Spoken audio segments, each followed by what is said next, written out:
Welcome to Drawing Health, a podcast resource all about comics and well-being. Here you'll find interviews with artists, writers, and healthcare workers talking about the genre of comics called graphic medicine. You'll also find guided audio practices to help you build a gentle relationship with your body, overall health, and creativity.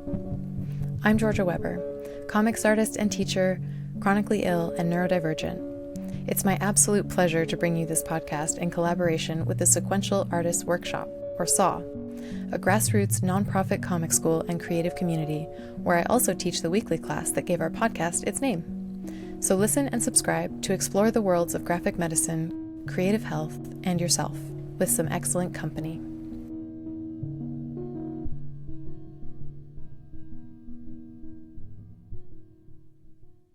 Welcome back, everyone. This is our first interview of the spring season, so we've got some new music by the wonderful Del Steven. We've got a little bit of a different vibe going on. I'm certainly still learning as I go, but I'm very excited because, spring. Finally. It's finally spring, which in Newfoundland still means there's snow on the ground. But I have hope. I'm very excited to have gardening getting going and to feel the warmer breeze from time to time. So today's interview episode, kicking off our spring season, is with someone that I was really excited to talk to, and you'll hear it because I just can't stop complimenting her. Her name is Sacha Mardou. You'll find her comics online under just Mardou, and she makes comics about therapy. But they're not just about therapy, and I think I say enough in the episode itself, so I'll leave it there and just say, my dog says hi, he's barking from the other room. Welcome back, welcome to spring, and I really hope you enjoy my conversation with Sacha Mardou. Hello, nice to meet you, Sacha. Nice to meet you, Georgia. Hey. Yeah, it's brilliant. As we just found out, we have actually been following each other's work for years before this moment, and we've never met before, so this is a lovely opportunity. For our listeners, I will have recorded a pre-intro to this explaining who Sacha is, but I also wanted to say, encountering your comics through just Instagram, this was the first time that I felt like I was really being let into the practice of transformation rather than a comic or a story that kind of, tells an inspiring beginning, middle, end of a journey. But just encountering a quick, couple panels of you having an experience in your life that triggers something internally, and then you draw like the parts of you that you're checking in with. You draw how you check in. You draw yourself, getting into a seat for meditating and sometimes like putting a hand on your chest, closing your eyes. Then there's these other figures that are arising and you're explaining like, this is what's arising for me. And we can see it. We can connect with what they're saying. Yeah, I think that was what really hooked me on wanting to see as many of your comics, wanting to read and experience as many of your comics as possible, was this feeling of, I was going to say demystifying, but that doesn't feel quite right. It's like offering this level of moment by moment intimacy and showing the experience as both your effort and something to receive and allow. I don't think I've seen any other therapy oriented or even like personal journey oriented works that get into like a moment by moment revealing of such a complex and also somewhat mysterious, like maybe demystifying is the right word. So I guess I wanted people to know, like, that's why I want to talk to you and not just generally about therapy, is I felt really let in as a random reader on the internet. Wow. And what a way to start. You've already touched the part of me that feels like I want to cry now.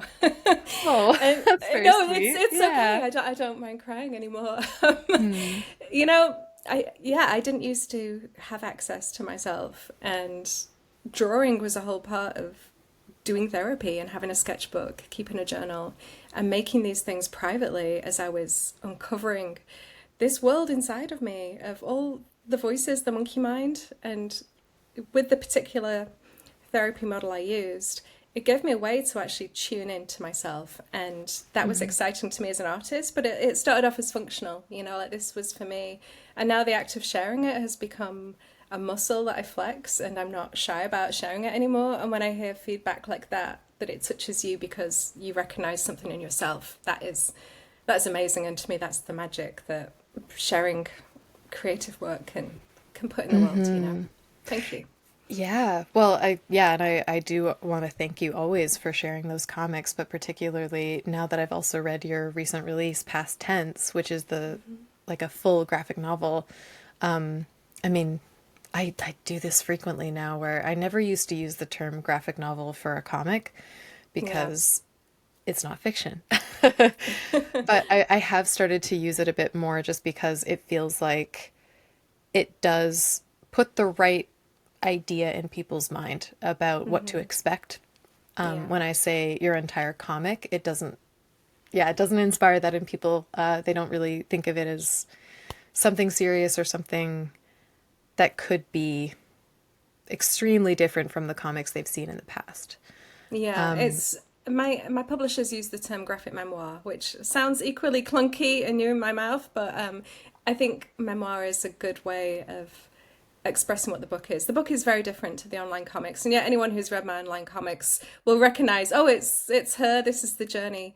But I was really conscious of trying to make a beginning, middle, and end, which is the start of my therapy journey to the end of it, and how much change happened, and how much that required, like digging into the past. That's why it's called past tense. Trying to get over my anxiety, my tension by excavating and going there, and bringing the reader with me. I really wanted to bring the reader inside my therapy sessions, and yeah, I'm so glad I got to do that in the book. It really felt like a concise, just drawing you into this world of what happens behind closed doors, which I hadn't seen before. I hadn't seen anyone do that so thoroughly, and so I'm really glad that my publishers gave me an opportunity to do that and go there. Yeah, that's fantastic. I truly, as I picked that book up, I was actually expecting it to be a compilation of the online Mm, comics. I was expecting, because you've made so many of them, I thought, of course you yeah. put them in a book. Yeah. Like there's so many and they should belong somewhere as a collection and there will be evolutions and there will be a journey. But actually, I was really delighted and surprised to see, no, this is a very like narrative and linear journey Mm, through not just well, it is the journey of therapy to keep revisiting, but beyond that too, I mean, there's history in there about like your grandmother's life and hmm. going back and looking at these very specific historical details of like how the world at that time would have been impacting her specific life and then how that, impacted your mother's life and then this is what you were left with in yours. Like it is thorough. I will absolutely echo that. And also, yeah, it's an amazing thing that you've managed to have those short comics documenting these very beautiful practices moment to moment and still Hmm. find time to make a really thorough, longer story of this journey. Which also ultimately, I think it covers, you start in like 2017 That's and it's right, yeah. only, yeah, and it's only 2025 now. So I'm like, I mean, that's a bunch of years. But as far as therapeutic journeys go, I mean, like I've been in and out of therapy since I was 9. So I'm like, this is a quick turnaround that you've made from where you started to this absolutely glorious ending, which is clear, like clear not just in you Yeah. recognizing and saying it, but I think clear in the way you're telling the story, the kinds of language you use, the kinds of questions you bring as you go further and further on. Like it's very evident in the character, it's evident in the way it's unfolding, that it's not a story told quickly and flatly in a flattened way. Well, thank you. And anyone who's read my online comics will recognize that the inner life is kind of like evident, and sometimes it's told with flashbacks to the past and traumatic events that happened, and sometimes it's told as the actual healing work in session. And so there is crossover, but there is definitely a time frame within the book. It's from 2017 to 2020, so I did 3 years of therapy.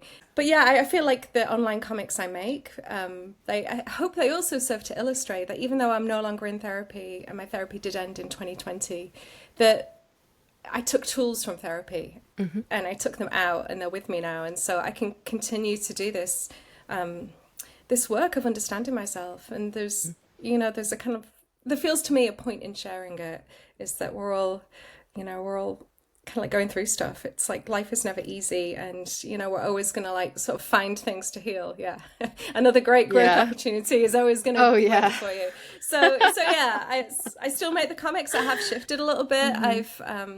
I've been excavating a bit of religious trauma, which I don't feel I fully excavated during my time in therapy. And I was raised a Jehovah's Witness in my teen years.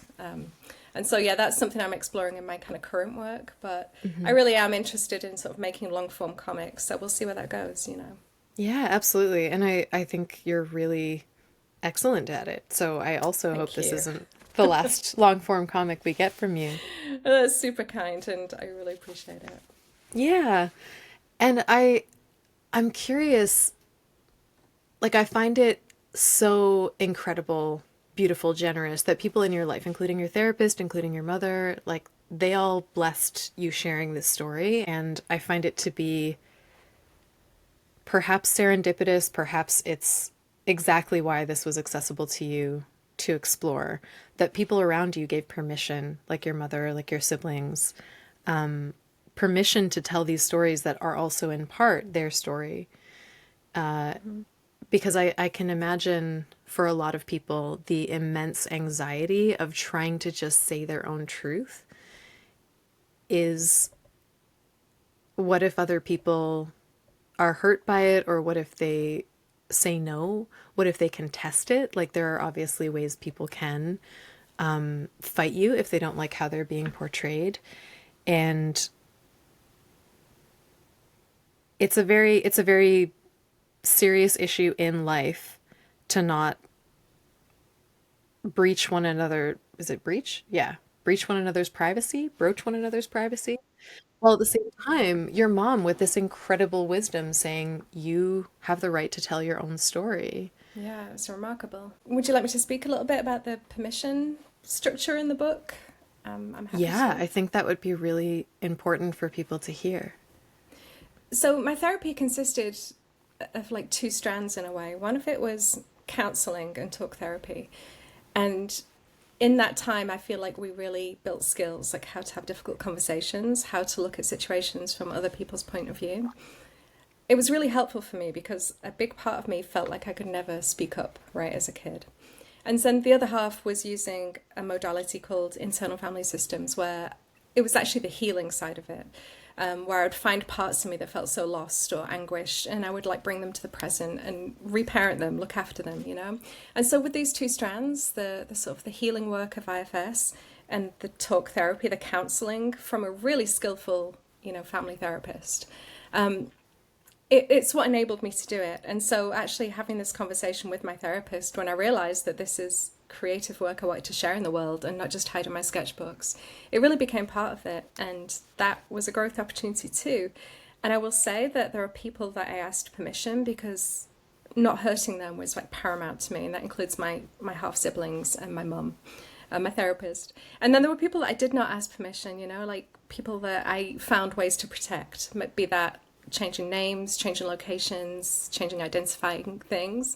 And so there are ways to do it. It's not an easy thing, but I'm sure we have a lot of creative people listening. And if they are interested in making memoir or autobiography, there are ways to do it through disguise, through concealing, and through editing. Like I didn't share every single thing that happened in therapy. Some things were private and just for me, but it was my mum who said it to me that I have a right to tell my story.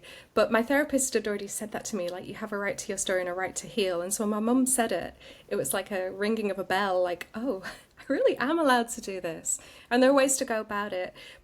But I didn't get there like straight away. It was not like a fast forward and this is where I am. It took a lot of making mistakes and like repairing. Like I would try things with my mum and get it wrong and be able to tell her, okay, like I really said that badly, or I really, mistook. When I said that, something else was coming up for me. So as I was navigating this therapy experience, I was also learning how to have these conversations, and that includes like failure and making mistakes. So Yeah.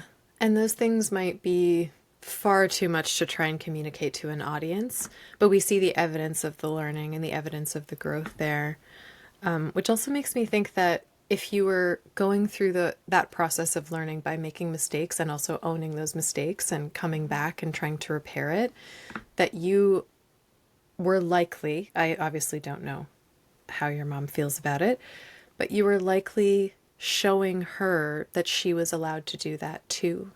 Yeah, definitely. And Yeah. even though she wasn't doing internal family systems or doing her own version of therapy, you became a safer person, Yes. You which know, people, yeah, changes everything. it really does. People always know when they're being judged, right? And it was when I was aware of the fact that I was judging or harboring hostility or resentment to my mother, no matter how minor, the resentment might sound like, irritation, not full blown anger, but it's still coming from the same place, right? But once I was able to sort of recognize that in myself and just tend to it, be like, okay, this is a really, triggering moment for you, but I'm here with me. I've got this. And I become, like you said, a safer person for my mum because she's not being judged. She's not meeting my reactivity. She's not having to defend herself. And when people don't have to defend themselves, it's a lot easier to be vulnerable. And so my mum reached a place of being able to be vulnerable for me. And it's a really beautiful thing and a tender thing. And I'm so grateful to her for coming on the therapy journey with me, even though she's never been to therapy, if that makes sense. Yeah. Yeah.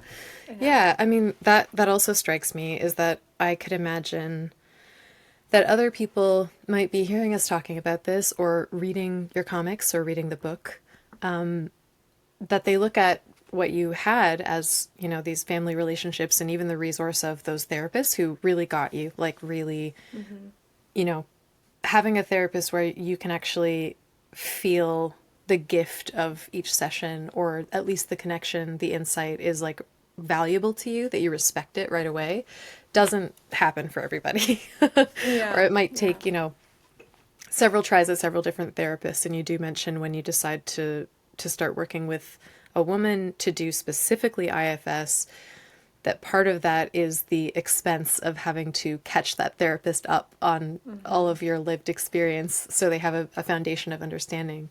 There's a part in the book where you're talking about trying to make some peace with the feelings you have towards people in your life who have done a lot of wrong. I'm thinking Mm-hmm. particularly when Lorraine is trying to come back into your life. Lorraine as Mm-hmm. the woman your father marries. She's the mother of your half siblings. She's a really challenging person, really difficult Mm-hmm. things going on.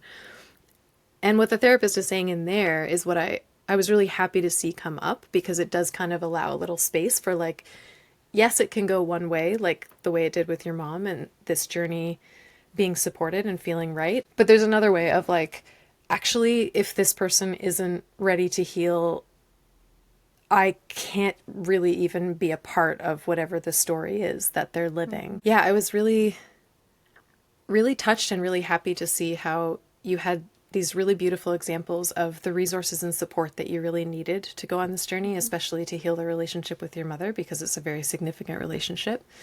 And then also, as the book progresses and we have these other characters come back, whether they're physically there or just entering your thoughts, that you have different conversations with the therapists around, what do I do with someone who I'm not that attached to? How do I meet the demands they're asking of me, or where do I see myself in her story even when I don't agree with her story? Because your stories overlap, but the way that her retelling of the same life you lived, like the shared life, is so different. Like I'm glad I'm in a place where I could read the very beautiful parts of your story and just be touched and really happy that you had that, while also holding that kind of, like, I think it would go differently for me. So I'm curious about, like, when you share these things with other people, when you share your comics, but particularly when you get an opportunity to go to, like, the IFS conferences you were talking about, or maybe other speaking opportunities, how do people receive this? Like, is there, yeah, I'm curious if there's resistance, or I'm curious if people are actually able to, like, take in the beauty of Mm-hmm. your journey, even when their lives look different. I've had a lot of feedback from readers, and this mainly comes like online. Like people will leave comments or message me, and it tends to be from people who are also engaging with therapy. And then I have readers amongst therapists, and they tend to refer to the modalities I use, and they seem to respond to different things.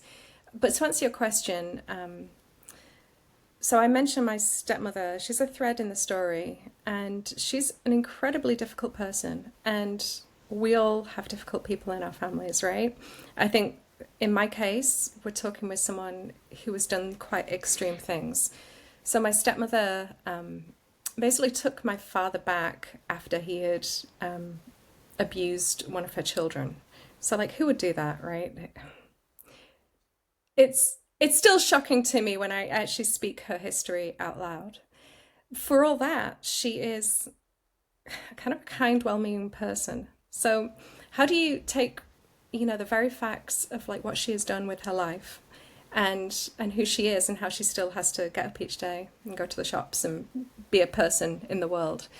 I didn't feel like judgment was taking me very far, and I felt that my stepmother Lorraine had parts of my story that I did want to hear from her and I wanted to engage with. And in some ways, I had conversations with her that went deeper than the conversations I had with my mother, and she would say things that I was really glad to hear.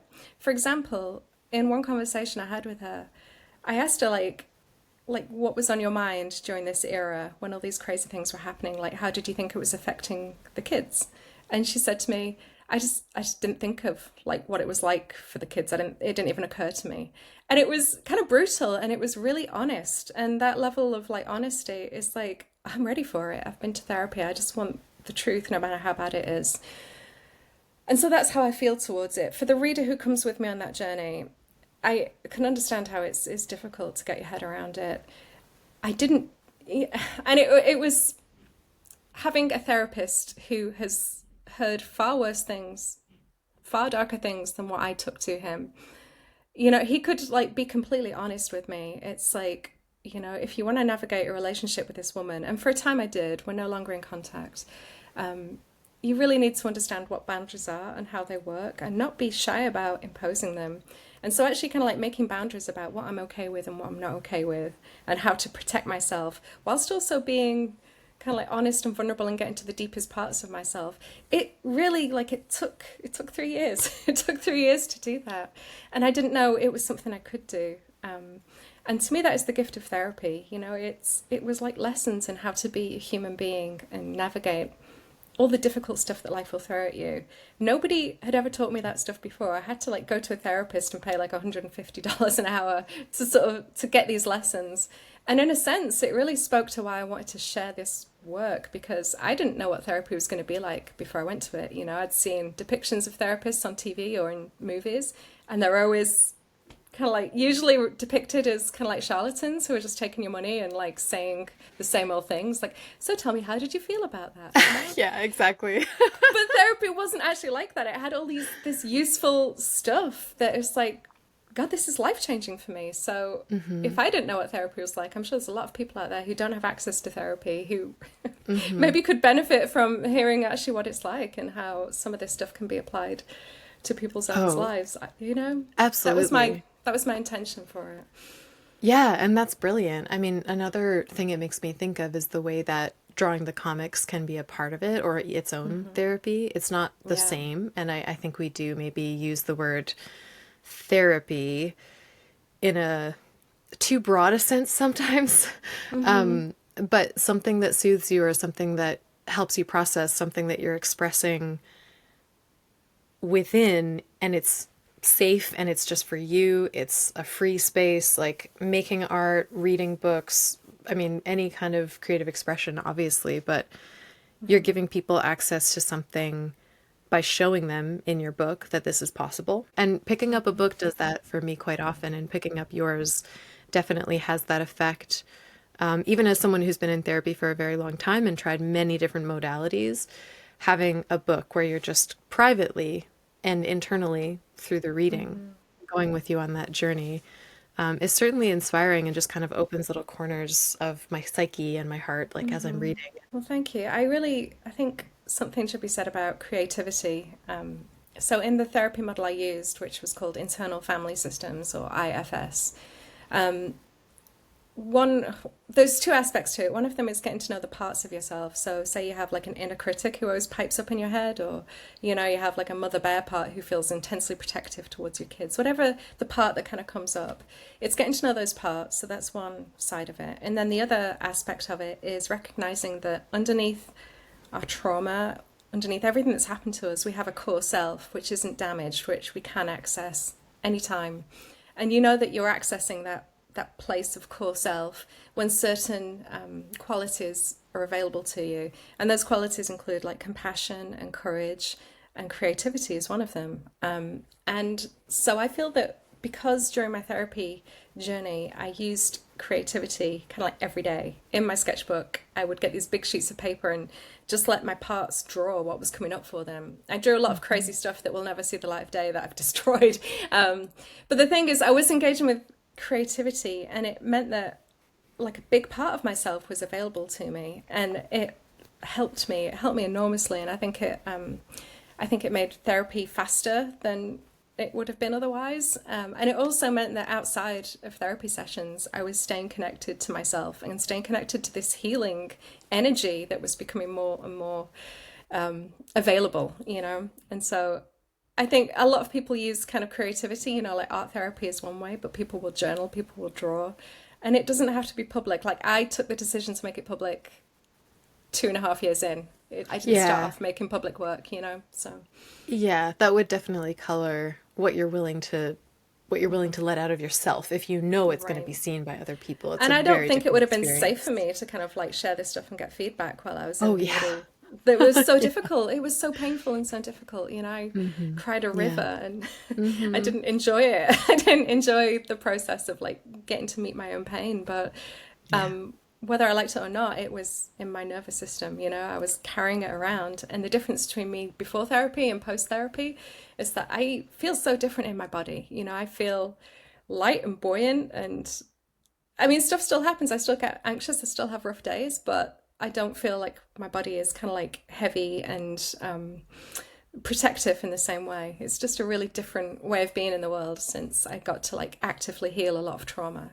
When you describe the core self as unbroken and this very true part of you, that it's like all of the parts that get added as coping strategies that are basically protecting that core self, or protecting the parts that are now really injured, hiding that all away to make sure that you're protected against further harm. It's almost like this, just a dog pile on top of you. And when you talk about heaviness lifting, I think, yeah, all of those characters who were like on top of you like a pile of coats at a party, you can't walk around with that without feeling it and being sad and even feeling like hidden in a way that hurts. It takes effort and it takes compassion and it takes perhaps a skilled and knowledgeable guide and presence to hold you through actually taking them off one at a time. Not to say I'm throwing this in the trash and I don't need it anymore, but that coat or that part of me is not me. It is with me. Yeah. I am not the emotion. I am not just anger right now, or I am not Right, just this right. sadness. Yeah, there's Yeah. a moment in the book where I talk about finding a part of me that feels very scornful towards myself. Like, you know, I'm in therapy, but I didn't have it that bad, and other people have it worse, and yet here I am complaining, right? It's a And when classic. Yeah. yeah, I think so many people can relate to that. And when I made time in therapy to actually be with that part, I discovered that that part was actually trying to protect me from getting close to a traumatic experience. And that traumatic experience was being hit by a car when I was 11, and my mum was in the ambulance with me as we went to the hospital. And I could see the fear and terror on my mum's face. And so a part of me stepped forward to say, Mum, it's not that bad. Like, I'm going to be okay. I'm fine. I'm fine. And I wasn't fine, you know, but I felt like guarding her feelings in that moment was like so important. And so the pain, the part of me in pain was not allowed to speak.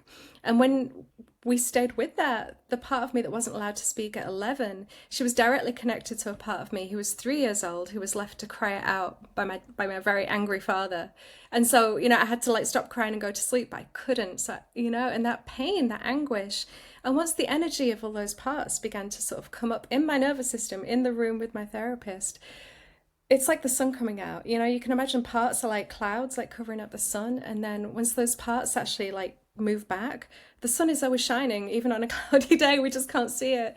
And so there it is, and you can find that I felt it like a beam of compassion for like all these parts of me layered on top of each one of another that I could now see and that I could now love, and that no longer had to do that for me. They no longer had to protect me in this stifling way. And that is what I mean when I say like my nervous system feels so much lighter. I was carrying all this stuff for years and didn't know it. And now, I will still find a part of me, but it's like, oh, I can see you. Like, what do you need from me? It's a different way of self-connection. Yeah, absolutely. And I wonder if this idea of having all these different parts inside of you is something people are scared of, like scared of having a community inside that needs attention. Yeah. Yeah. That's a really good question. And I can totally understand why people might be freaked out or scared or alarmed by IFS. And I certainly was when I first heard about it. When my therapist first described the model to me, I was like, I thought it sounded cultish, and I grew up in a cult in the Jehovah's Witnesses, so I was very wary, and I had like strong skeptical parts around anything that seemed, kind of just like weird or offbeat like that. And I think, IFS can seem really kooky to some people. Like, I don't think it is for everybody. I think because I'm an artistic person, I'm quite a visual person, it was a really great modality for me. There have been some like recent media articles about IFS that have, like asked, is it a cult? That have talked about the potentially damaging possibilities of it.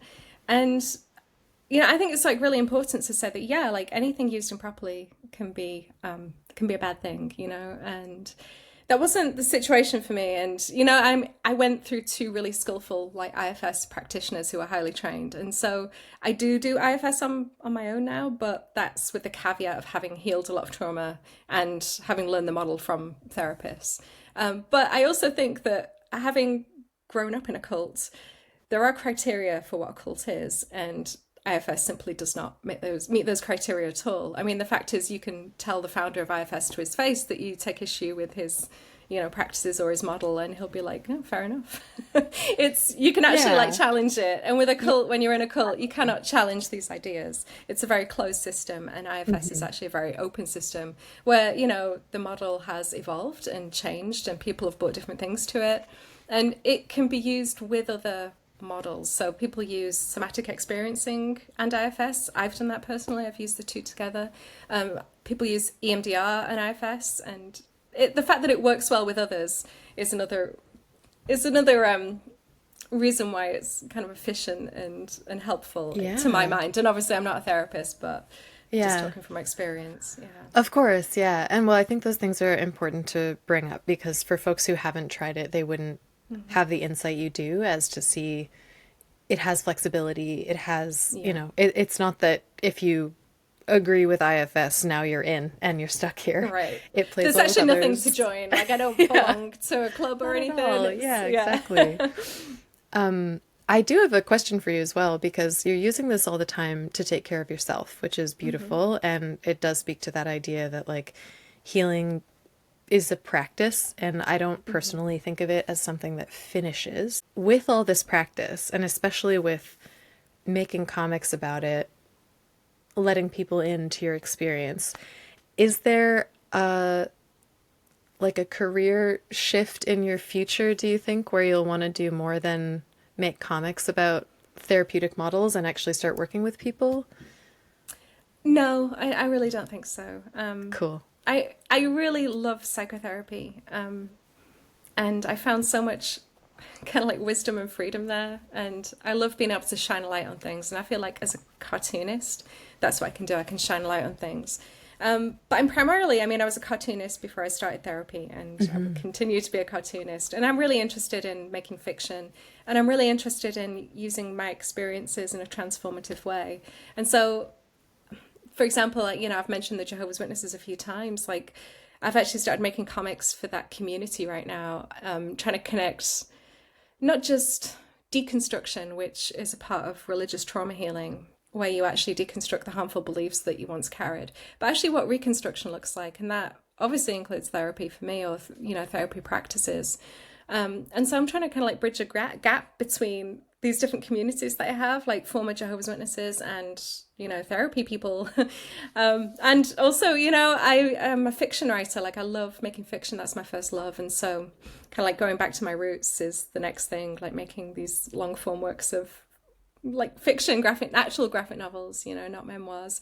I feel I don't want to outstay my welcome. Like, I don't want to like keep banging on this drum for too long and have people get sick of me, So No, yeah, I think it hasn't happened lovely. yet. So people have been very kind. So, yeah. Yeah, no, I mean, the reason I ask is that some people, once they have their own personal healing journey and it just impacts them so deeply, they are completely committed. Wow, I just want to help other people in exactly this way. And I actually love hearing graphic medicine artists say, no, like I'm doing exactly what I'm supposed to do. Graphic medicine was medicine for me, was a power for me. I believe in it, and it's not my entire being. It's not that comics was like a stepping stone to this more important career of, directly helping folks in like a one-on-one kind of client relationship. This is actually where I find the most power. This is what's most important to me. I feel as a therapist, you have to carry, maybe not carry, you're exposed to so much pain and darkness of your clients, and I'm not sure that I don't think I'm physically able to kind of carry that for the people. I'm not a healer. I'm a communicator and a storyteller, and my own story is, we start the conversation with, my own story was something I was able to claim in therapy, and so being able to share that has been kind of sacred for me, honestly. But I want to keep telling stories, and like right now, I'm like, the thing I listen to hour after hour is I listen to the stories of former Jehovah's Witnesses and former Mormons and people who leave cults. That's really where I'm fascinated by right now. And I hope I get to sort of tell a story that speaks to people who lived through that. I keep thinking about the big experiences I had as a teen, and there are two experiences that don't really make it into past tense, and that's fertile ground for me. And one of them is the Jehovah's Witness past. And the other one is I was in a psychiatric hospital when I was 17. And so I had a psychosis, and I know what that's like. And those both happened to me as a teenager. And so I really want to write something for teenagers around those experiences. Yeah. And that's really what speaks to me right now. Yeah, But we'll that's see. incredible. It's a difficult industry. I'm not known as a young adult author, so we'll see if they let me in. Yeah, I mean, not yet. We're always, yeah, I think new voices are always very, sought after. Yeah. So I do hope that you end up bringing all of Thank those you. stories to Yeah. light. That's very exciting. One thing that I have done a little bit of is creativity coaching and working with people who have a story to write, or a book they want to make, or a piece of art they want to do. I trained with Eric Mazel, he's like a therapist who's a creativity therapist who's really wonderful, and his books really helped me a lot. And I actually did his training course during COVID. And I haven't really, I haven't opened up a practice or anything, but I have like mentored cartoonists, and it's really wonderful. I really love working one-on-one with people in terms of creativity and how to kind of get through your blocks and how to get through what kind of holds you up. What blocks you, what ails, because creativity is Yeah. hard. It's you Yeah. continually like engaging with failure. Like, maybe this won't work, but I have to make it. I'm interested in that. And yeah, I don't mind being a creativity midwife of some kind, but yeah. Oh, that's No, beautiful. I'm a Yeah. It therapist. actually was Yeah. something I thought of that earlier, wanting to ask you, and then you just arrived there on your own, which is Yeah, fantastic. wonderful. Especially because I'm curious, like when we talk about leaving a cult, you were talking about deconstruction. That to me seems to be a very fertile place to imagine a use for graphic medicine, a use for the skills and techniques you're talking about around releasing blocks as well. Mm-hmm. So if you ever start doing anything like that, I would definitely have you back to discuss it, just because it seems natural that your interest in cults right now would lead you to be creatively coaching folks who are trying to go through a sense of rediscovering themselves, like outside of that space, outside of the constrictions. That's so interesting, and I hadn't even made that connection with people who are deconstructing and actually reconstructing and finding that in, in the space of like leaving a high control religion or cult. Yeah, that's really interesting. Thank you for connecting that for me. Yeah, I'm so interested in it. It's nobody joins a cult, Like people join well-meaning people. They want to help the world. They want to save the world. They want to help themselves. People have good intentions for joining horrible institutions or horrible religions. And I was a teenager, so I go very easy on myself. Like it was the 80s. I was a teenager. Like I didn't have the internet. I couldn't Google these things. And yet the thing is that there is something in our makeup, and I think it comes from trauma, where if we can have someone who can reassure us and tell us that there are very easy answers to very difficult problems, it's very appealing. I do go into that a little bit with my mum's story because, my mum had a lot of unaddressed trauma. And when she met the Jehovah's Witnesses, they did not seem like a threat to her. They seemed like a godsend. They seemed like this accepting, warm, delightful community of sincere Christians. And she's still in love with that, And I'm not. I don't have any goal of trying to deconstruct her or rip that away from her in her 70s. I mean, for her, it's very comforting.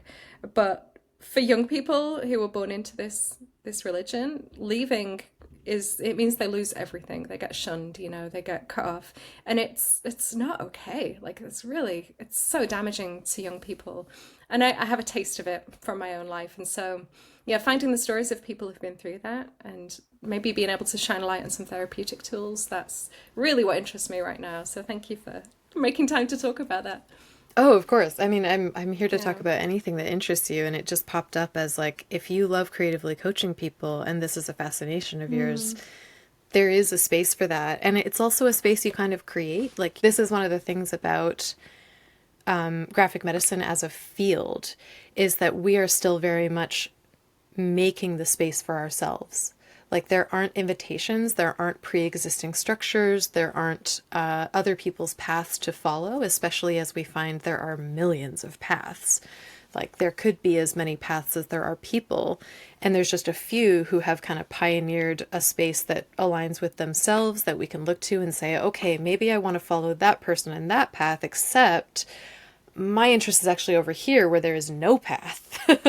So how am I going to carve that space for myself or open those doors for myself? And who do I have to ask? And how much work am I willing to do just to finally have that little bit of space to explore the things that are creatively most interesting to me? But this crossover has the deeper purpose as well of, because we're talking about health, it is always a good that radiates beyond ourselves, which I also believe about art. But it's another case. This is like the theme of the episode. It's another case where you making your work, or you deciding, I want to coach people in this very specific area, it will show people that that is something a person can do. They don't know it because it's not there yet. Right. And making it takes a lot of work and a lot of bravery. And sometimes it is just a simple thing, like someone says to you, why don't you try this in a conversation? And it's like, whoa, that doesn't exist now. Let me go make it exist. Right. And that actually leads to a question I have for you. So when I made Past Tense and I made my therapy comics, it was just an organic shift for me. That's where my work went. I wasn't consciously making graphic medicine, but graphic medicine has kind of found me and I love it. But when we think of graphic medicine as a whole, who is it? Like, who's the audience? Is it academics? Is it healthcare professionals? Is it patients and clients? Like, who is the community? Yeah. That's my question. I love this question. I think that every one of the communities you mentioned is there as an audience, a potential audience, or even an existing audience. And it just becomes, who do you want to speak to in your corner of the world, or your your special interest, your story. I loved at the end of Past Tense you talking about taking the writing advice that you'd read or been given to write for one specific reader, one person. I think that's really beautiful because it does mean there's no abstract audience. It's not like, what would this group of people like the most in my story? Because I think that really gets us mixed up between what you want to say and what you think they might most enjoy hearing or need to hear. That can be dissatisfying and frustrating, I'll say. If I'm trying to Yeah. write for an audience, I can't actually know when I'm thinking, oh, maybe they'd like this. I'm not going to get an answer until it's Yeah. done. It might not feel like what I intended to share, like it's not staying true to my own expression because I bent it trying to catch what they might enjoy. And then I actually think looking at each of those audiences is a really fruitful, creative inspiration. So if I was really focused on speaking to, for example, the medical community, how you reach the medical community is going to be different than how you would reach uh, the chronically ill community or the academics. And actually, the nice thing about the academics is that they tend to come for you because Yeah. you're in their field of study. So they're like, they want to know who else is out there and they'll come find you. But when it comes to like the medical profession, which is definitely somewhere that I'm very focused as I feel part of my communicator role in this life is actually finding a bridge between like how does the medical community communicate with the non-medical community. I'd like to blur that divide. I'd like to bring more communication and information across that divide and hopefully give people a sense of belonging. And I think even if we don't look at audiences that are specific to graphic medicine as just the category of comics, but if we start talking about like if you wanted to write a story about a certain community, the way that right now you're wanting to write stories or hear the stories to sort of understand the experiences of Jehovah's Witnesses, especially people who are young growing up in that space, you're listening to those stories. Like you have to form a familiarity with all that's around those people and all the different versions of it. And it might even be different in a specific like geographical location.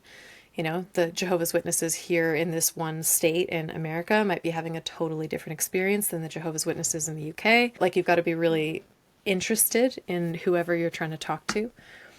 But yeah, I mean, if you have a reason, if your drive is coming from wanting to reach a certain group of people, then like that will carry you through and you'll find that connection. And I personally think that there is no end to the audience for graphic medicine because at some point every person gets sick. At some point every person either gets old themselves if they're lucky or watches other people in their age. Like there is no there's no life on earth untouched by health. In fact, to be alive is to have health. So that's why it feels endless. It could be everyone, but you know, it's that can be daunting too. Thinking about reaching everyone is not really an ideal position to draw from or create stories from. Well, I love the scope of your inclusivity, and so I'm a fan. Yeah, it's big. I mean, I also will say like the things that I've made were never I was never looking at the audience to make them. Yeah. I was looking at the person making it. So it was either my story and I was like, what do I need to say? What is most important to me? Or it was Vivian's story for Dancing After 10 and I was like, what's important to her? Like, you know, tell me and I'll make sure it's in there. Yeah. So I actually don't really think about audiences, it turns out. Yeah. What's been interesting is that, a book comes out and it has, like it has like a little bit of buzz around it, and then it quietly goes away and other things come out. Whereas I'm kind of interested in what gives a book life, like what gives a book ongoing relevance and resonance. And graphic medicine has provided that, like people have found my work because they're engaging with therapy. And that was always the hope. And so, yeah, to say that, I wasn't really thinking of an audience, it's like, well, maybe I was in a sense. I was hoping to find people who wanted therapy demystified, that was one of my intentions, yeah. Yeah, absolutely. And that feeling of like what you want for other people is often what you were missing when you needed it. So it's also beautiful to think like, I don't even have to know. I don't have to know who's reading it. I just know there's a chance that this book will land in the hands and the heart and the eyes of a person who needs it the way that I needed it. And that's worth it. That's worth the effort, and keeping that in Yeah. mind as a possibility is really beautiful. With the concept of internal family systems therapy, the therapist is there as a guide, but also as a witness. And that act of witnessing is incredibly powerful. And so, I do IFS on my own now. In this, I will do like a guided meditation with a CD or with a, online meditation that streams. And then when I share it, if I share it to my Patreon or to social media, I feel like the readers are the witnesses. And it's strange that I still get that quality of being seen. It's a very unusual thing when it comes to sort of personal healing work, but it's incredibly helpful, especially as I have so many therapists who read my work. They can often like point me in the right direction as well. Or just hearing another person say like, oh yeah, me too. That is a powerful thing to hear, because there is a loneliness to, when trauma kind of cuts you off from connection to yourself and from connection to others, it feels intensely lonely. You feel like I'm the only person kind of going through this. And like you said, we're all inhabiting bodies and minds. And yeah, there is so much Yes, yeah. collective experience that it's the antidote to loneliness. Yeah, and actually, I find books are often an antidote to loneliness in the way that you make the work and put it into the world, and people say, I see you. I only realized that I have trauma when I was reading a book about trauma and I felt seen while I was reading it. Until that point, no one had ever brought trauma up to me or explained it to me. I didn't understand. But when I started reading it, it was stunning, the resonance in my body, like vibrating in my chest. Like, wait, this actually describes me. No one has ever seen me.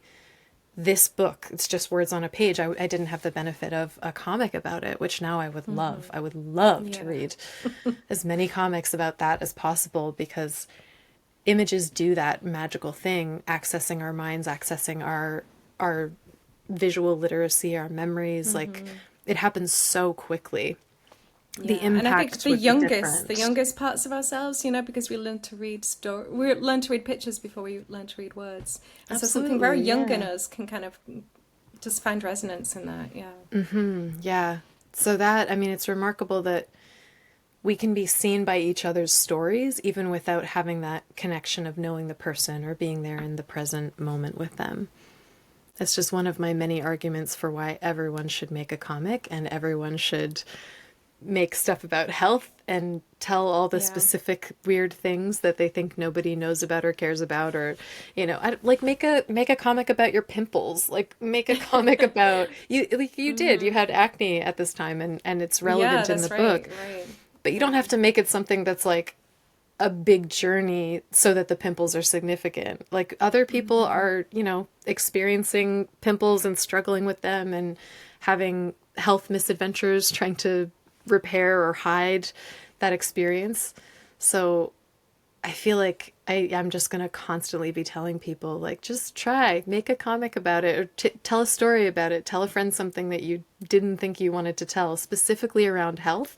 Normalizing sharing those stories gives us a way to potentially actually help each other not suffer as much in the privacy of, I guess, not yeah. wanting to gross other people out or bother them. Like, I don't think it supports our health as much as having a little bit of humility might, where it's like, yeah, everybody gets sick. Thank you for your work in graphic medicine, because, like you said, it's connecting stories. It's like sharing information. It's reducing loneliness, and I'm so grateful that you've given me an opportunity to connect with that and talk about this stuff. I really do believe it's so important, and like Yeah. it's helped me enormously. And I'm just one person, but Yeah, yeah, exactly. but No, I it's think that's everybody very that I beautiful. interact with now. I interact differently to the people around me. It's like an air purifier. Like, just in my little space, I've managed to purify the air a little bit. It's less toxicity. So thank you. Yeah, no, I really appreciate that. That's really beautiful. Oh, and I feel like we could easily be continuing to talk for hours, but I've taken so much of your time already. Yeah, really, I feel very lucky we got to talk today because of how your work has impacted me. And I'm probably going to be sitting with your book, past tense, nearby so that I can revisit it through different moments of my own journey. But before we do go, I wanted to ask if you had a suggestion for something our listeners could actually do for themselves today to take care of maybe a block in creativity, or to have like their own introduction to practicing a bit of IFS in the simplest way. I mean, I don't want to give people a whole training right now, but if you had something small, I like to leave off with an activity that they could do on their own to engage with this conversation and themselves. For sure. So this is a practice I do regularly.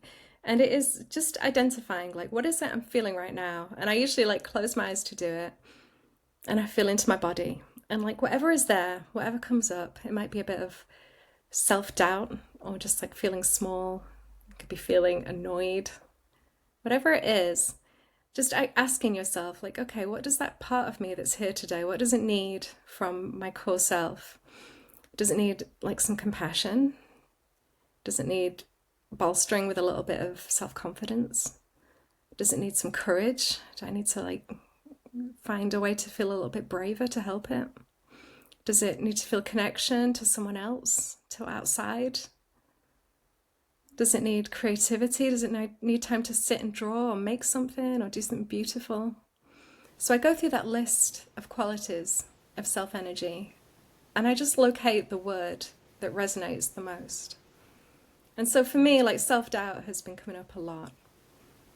And just, it needed connection. I sat and talked to my husband about all the things that I was feeling so uncertain about. And all he did was listen and offer me some love. But in that connection, the self-doubt sort of eased off. And it made way to feel the other things, like gratitude and just, oh, it's nice to be with you. I'm enjoying this moment. So we're very flexible, like parts come and go, you know, they really are like weather. But when we can connect to that inner sunshine inside of like the core person that we are, and just like find, like tune the dial, like what is it I need from myself or from somebody else in this moment? It's a really simple, easy 5-minute way to tend to yourself. And yeah, I hope that's helped somebody. Yeah, it sounds beautiful, especially being able to hear the questions you ask. Because personally, I mean, I might go and, write them down so that I'll learn them, I'll remember, and it won't be something I have to look at every time. But for the first, maybe 100 times I do it, I'll have to read it from the list. Yes, yeah.